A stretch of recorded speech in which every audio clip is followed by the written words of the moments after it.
बिस्मिल्लाहिर्रहमानिर्रहीम। ख़वातीन हज़रात अस्सलाम वालेकुम। आज मैं आपसे एक बहुत अहम मौजू पर बात करना चाहता हूँ। मौजूदा दौर में सोशल मीडिया एक इतनी बड़ी नेमत है, इतना बड़ा प्लेटफॉर्म है, जिसको अगर हम सही तौर पर इस्तेमाल करें तो हम लोगों में सेहत की तालीम को आम कर सकते हैं। हम लोगों में शऊर पैदा कर सकते हैं कि आप अपने आप को अमराज से कैसे महफूज रख सकते हैं। हम उनमें इल्म आगही पैदा कर सकते हैं कि आप में अगर बीमारी पैदा हो भी गई है तो आप घबराएं नहीं, आप इसका इलाज करें, आप उन हिदायत पर अमल करें जो डॉक्टर्स आपको देते हैं, तो आप एक बहुत अच्छी ज़िंदगी गुजार सकते हैं। लेकिन हमारे यहाँ बदकिस्मती से सोशल मीडिया पर ऐसा कन्फ्यूजन फैला दिया गया है कि समझ में नहीं आता कि कौन सही है और कौन गलत है। अब ऐसे लोग भी आ गए हैं जो अपना इलाज करवाने के बाद, सेहतमंद होने के बाद खुद मरीज़ों को मशवरे देते हैं कि आप ये इलाज इस तरह करें, ये दवाएं इस तरह खाएं, ये परहेज़ इस तरह करें। नतीजा क्या होता है कि हमारे मरीज़ गुमराह हो जाते हैं, वो उनकी बातों में आ जाते हैं, उनकी बातों पर अमल करना शुरू कर देते हैं।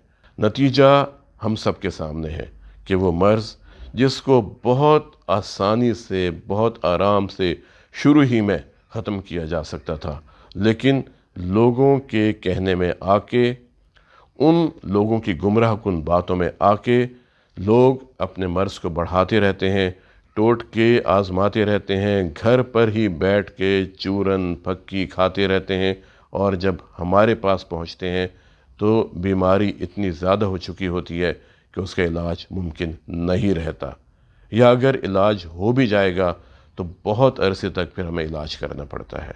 मैं आप लोगों से एक दरख्वास्त करूंगा कि सोशल मीडिया पर चलने वाले टोट के नुस्खे ये आपने कभी इस्तेमाल नहीं करने। आपके नज़दीक जो भी हस्पताल है, आप वहाँ जाएं, वहाँ पर डॉक्टर मौजूद हैं, आप उनसे डिस्कस करें, अपनी अलामात उनसे डिस्कस करें, अपनी बीमारियां उनसे डिस्कस करें। वो मुख्तलिफ़ तशख़ीसी मराहिल से गुज़ारने के बाद आपकी बीमारी का तयन करेंगे और फिर आपको जो हिदायत देंगे, अगर आप उन पर अमल करेंगे तो आप एक बहुत अच्छी ज़िंदगी गुजार सकते हैं। याद रखिए, कोई भी बीमारी है, चाहे वो दिल की बीमारी है, वो शुगर की बीमारी है, हाई ब्लड प्रेशर है, फालिज की बीमारी है, गुर्दे की बीमारी है, 3 चीज़ें याद रखें, 3 Ds, D1, D2 and D3। D1 का मतलब है डाइट, कि आपकी खुराक कैसी होनी चाहिए। आपकी खुराक और आपकी सेहत का बहुत गहरा ताल्लुक़ है।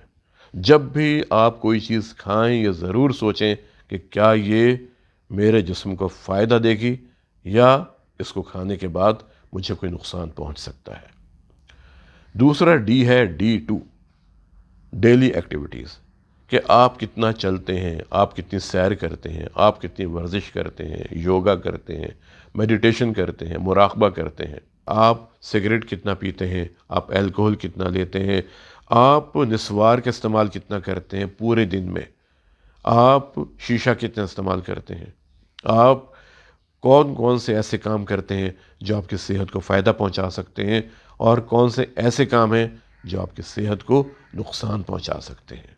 आपका दिन कैसे गुजरता है, क्या आप परेशान रह के दिन गुजारते हैं या आप बहुत आराम से रिलैक्स होके अपने काम को सरअंजाम देते हैं। D3 ड्रग, कि दवाई कौन सी होनी चाहिए, और दवाई का रोल बहुत अहम है, लेकिन ये भी हर इंसान के लिए मुख्तलिफ है। कौन सा ग्रुप कितनी मिक़दार में, कितने वक्फे से और किस कॉम्बिनेशन में आपके लिए फ़ायदेमंद होगा, इसका तयन इनफरादी सतह पे किया जाता है। इसके बाद प्रोसीजर्स आ जाते हैं कि अगर हमने एंजियोग्राफी करनी है, एक तशख़ीसी मरहला है, उसके बाद फिर हम फैसला करते हैं हमने एंजियोप्लास्टी करनी है या हमने स्टेंट डालना है या बाईपास ऑपरेशन करना है। अगर हम इन 3 Ds को जहन में रखें, आप देखेंगे कि आपकी ज़िंदगी कितनी बेहतर हो जाती है।